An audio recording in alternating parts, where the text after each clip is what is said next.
Assalamualaikum warahmatullahi wabarakatuh. Kami di sini izin mempresentasikan tentang sastrawan yang bernama Nur Hayati Dini. Jadi sastrawan Nur Hayati Dini ini sastrawan angkatan ke-50. Jadi di sini aku bakal ngejelasin tentang orientasi kehidupan Nur Hayati Dini. Jadi Nur Hayati Dini dilahirkan dari pasangan RM Saljojo, seorang pegawai perusahaan jawatan kereta api. Ibunya bernama Kusaminah. Ia anak bungsu dari 5 bersaudara, yaitu Herati, Muhammad Nugroho, Siti Maryam, Teguh Asmad. Ulang tahunnya dirayakan 4 tahun sekali. Masa kecilnya penuh larangan tilik dari silsilah keluarganya. NH Dini masih berdarah Bugis. NH Dini mengenyam pendidikan di SD, SMP, dan SMK jurusan sastra.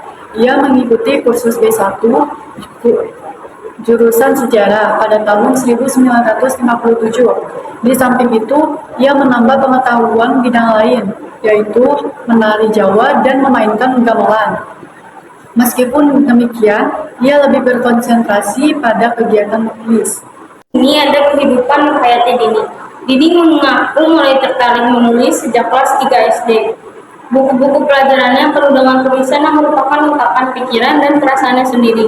Ia sendiri mengakui bahwa tulisan itu semacam pelampiasan hati. Dan di sini ada peristiwa penting Nur Hayati Dini. Jadi Nur Hayati Dini menjadi penulis itu karena ia memang suka bercerita, suka membaca, dan kadang-kadang ingin tahu kemampuannya. Misalnya sehabis membaca sebuah karya, biasanya dia berpikir jika hanya begini saya pun mampu membuatnya. Dalam kenyataan, ia memang mampu dengan dukungan teknik menulis yang ia kuasai. Ayah Dini meninggal ketika ia masih duduk di bangku SMP, sedangkan ibunya hidup tanpa penghasilan tetap. Mungkin karena itu, ia jadi suka melamun. Dan bakat menulis fiksinya semakin terasa di sekolah menengah. Waktu itu, ia sudah mengisi majalah dinding sekolah dengan sajak dan cerita pendek. Dini menulis sajak dan prosa berirama dan membacakannya sendiri di RRI Semarang ketika usianya 15 tahun.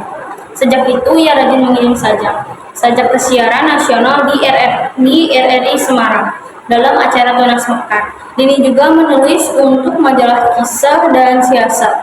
Cerpen pertamanya Pendurhaka, bahkan mendapat kritik positif dari HB Jasin tahun 1951. Dan pada tahun 1960, Dini menikah dengan seorang diplomat Prancis yang bernama Yves Coffin. Ia mengikuti tugas suaminya di Jepang, Prancis, dan Amerika Serikat. Karena bersuamikan orang Prancis, Dini beralih warga negaranya menjadi warga negara Prancis.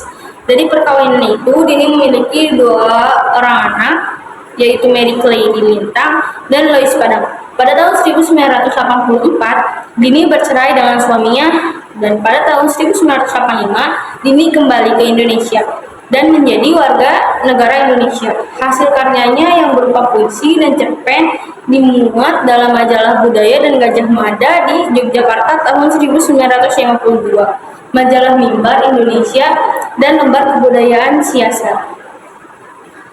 Oke, novel yang terkenal adalah Pada Sebuah Kapal tahun 1972, La Barkas tahun 1975, Puisi Februari tahun 1956,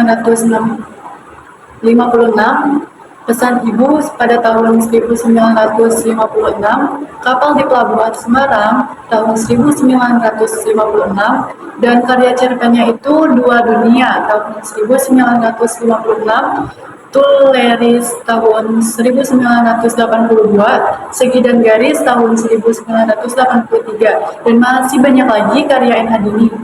Penghargaan yang telah diperolehnya ialah hadiah kedua untuk cerpennya dengan judul Di Pondok Salju yang dimuat dalam majalah Sastra pada tahun 1963, hadiah lomba cerpen majalah Femina pada tahun 1980, dan hadiah ke-1 dalam lomba mengarang cerita pendek dalam bahasa Prancis yang diselenggarakan oleh Le Monde dan Radio France International pada tahun 1987.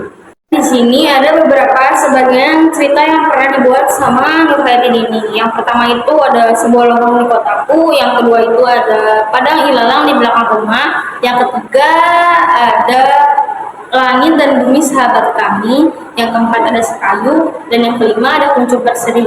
Dan masih banyak lagi karya-karya Nurhayati Dini yang ya mungkin bisa memotivasi. Oke, di sini ada kematian Nurhayati Dini. Nurhayati Dini meninggal dunia tanggal 4 Desember tahun 2018 pada usia 82 tahun karena kecelakaan lalu lintas di Jalan Tol Tembelang, Semarang. Jenazahnya dikremasikan di Ambarawa pada 5 Desember 2018. Jenazah novelis Nurhayati Sri Hardini Siti Nukatin alias N. Hadini telah dikremasi di pemakaman Kedung Mudu, Semarang pada tadi. Setelah itu, abu kremasi disemayamkan di Wisma Lansia Harapan Asri, Semarang. Dan di sini ada teks rekonnya, yaitu tulisan merah dan merah putih. Itu dianggap membahayakan Belanda sehingga ayahnya harus berurusan dengan Belanda. Namun setelah mengetahui penulisnya anak-anak, Belanda mengalah Ibu Dini yang harus bekerja keras sebagai buruh batik setelah kematian suaminya. Selalu bercerita padanya tentang apa yang diketahui dan dibacanya dari bacaan Panji Wulung, penjebar semangat, tembang-tembang Jawa, dan aksara Jawa, dan sebagainya. Bagi sang ibu mempunyai pengaruh yang besar dan dalam membentuk watak dan pemahamannya akan lingkungan, sekalipun sejak kecil kebiasaan bercerita sudah ditanamkan. Sebagaimana lokomotif atau masinis, namun ia tak sampai mewujudkan obsesinya itu hanya karena tidak menemukan sekolah bagi calon masinis kereta api. Karena N. Hadini bersuamikan orang Prancis, Dini beralih warga negaranya menjadi warga negara Prancis. Ia juga mengikuti tugas suaminya di Jepang, Prancis, dan Amerika Serikat. Terhadap kedua anaknya itu, Dini memberi kebebasan kebudayaan yang akan dianut dan bahasa yang akan dipelajari. Untuk mengajarkan budaya Indonesia, Dini menyuruh anaknya mendengarkan musik Indonesia, terutama gamelan Jawa, Bali, dan Sunda, serta melatihnya menari. Setelah Dini bercerai dengan suaminya, ia memutuskan kembali ke kampung halamannya dan melanjutkan menulis serta mendirikan taman baca anak-anak yang bernama Pondok Baca. Namun, ia tidak dapat mewujudkan cita-cita itu karena orang tuanya tidak mampu membiayainya. Ia hanya dapat mencapai pendidikannya sampai sekolah menengah atas, jurusan sastra. Ia mengikuti kursus B1, jurusan sejarah pada tahun 1907. Di samping itu, ia menambah pengetahuan bidang lain, yaitu menari Jawa dan memainkan gamelan. Meskipun demikian, ia lebih berkonsentrasi pada kegiatan menulis. Ini ada reorientasinya. Nurhayati Dini juga dikenal sebagai orang yang semangat dalam menjalankan kegiatan apapun. Nurhayati Dini sangat mencintai ibu. Kepedulian Dini terhadap sesama kaum perempuan dibuktikan lewat hampir semua karyanya. Dia selalu menempatkan perempuan sebagai tokoh utama. Oke, di sini ada foto keluarga Nurhayati Dini, yaitu ada foto anak-anaknya dan suaminya. Dan keteladanan yang kita bisa ambil dari Nurhayati Dini itu, Nurhayati Dini itu seseorang yang pantang menyerah dan Nurhayati Dini juga dia sangat menghargai perempuan. Walaupun dia perempuan, dia sangat menghargai perempuan karena derajat perempuan itu memang harus dimuliakan gitu. Dan hanya kayak memuliakan perempuan itu kayak misalkan kita ngelihat nenek-nenek kan perempuan. Misalkan nenek itu mau nyebrang, nah terus kita bantu, nah itu sama aja memuliakan perempuan karena perempuan itu dianya nenek-nenek.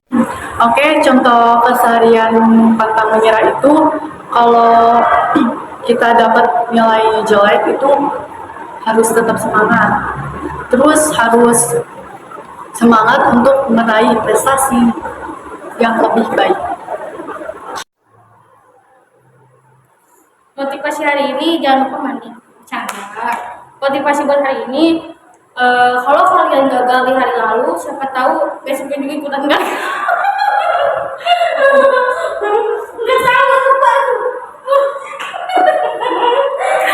Oke, motivasi dari aku, jangan mudah menyerah, seberat apapun masalah yang kita hadapi, tetaplah semangat. Dan motivasi dari aku, kalau kalian mau jadi orang sukses, kalian harus gagal dulu, karena orang sukses berawal dari gagal. Oke, sekian presentasi dari kami. Wassalamualaikum warahmatullahi wabarakatuh. Masya Allah.